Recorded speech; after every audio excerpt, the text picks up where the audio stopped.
زندگی بھر بیمار نہ ہونے کا راز۔ ایک قدیم مسجد دیکھنے کو ملی اور اس کے ساتھ ہی چائے کی کنٹین، جس کے باہر بینچ میں ایک کافی برا شخص بیٹھا تھا جو شکل سے بلوچ لگ رہا تھا۔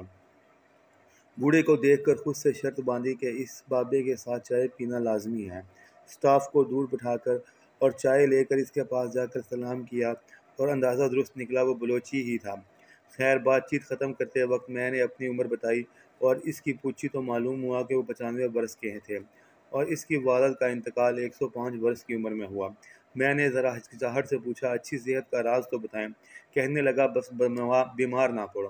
میں نے کہا، یہ ہمارے بس کی بات نہیں۔ ہنستے ہوئے کہنے لگا، بس کی بات ہے۔ میں نے کہا، آپ بتائیں، میں ضرور عمل کروں گا۔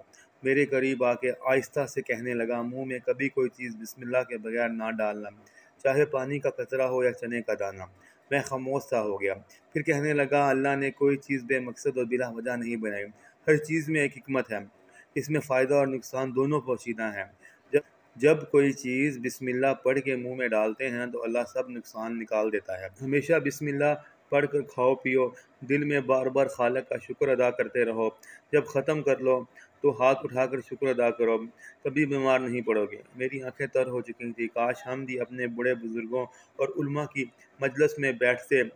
بہت کچھ سیکھنے کو ملتا ہے جو آج کی نئی نسل کو نصیب نہیں ہو رہا۔ یہ نئی نسل اخلاق آداب سے محروم ہوتی جا رہی ہے۔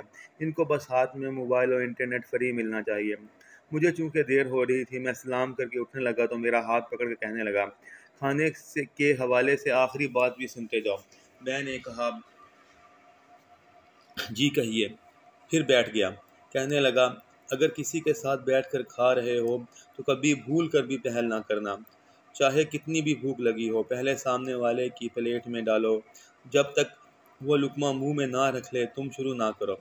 میری ہمت نہیں پڑی کہ اس کا فائدہ پوچھوں، لیکن وہ خود ہی کہنے لگا، یہ تمہارے کھانے کا صدقہ ادا ہو جائے گا، ساتھ ہی اللہ بھی راضی ہوا کہ تم نے پہلے اس کے بندے کا خیال رکھا۔ یاد رکھو، غذا جسم کی اور بسم اللہ روح کی غذا ہے۔ اب بتاؤ، کیا تم ایسے کھانے سے بیمار پڑ سکتے ہو؟ میں نے اس سے اجازت لے کے جانے کے لیے مڑ گیا اور سوچتا رہا کہ دین کی چھوٹی چھوٹی باتوں سے ہم اور ہماری اولاد کتنی مرحوم ہے۔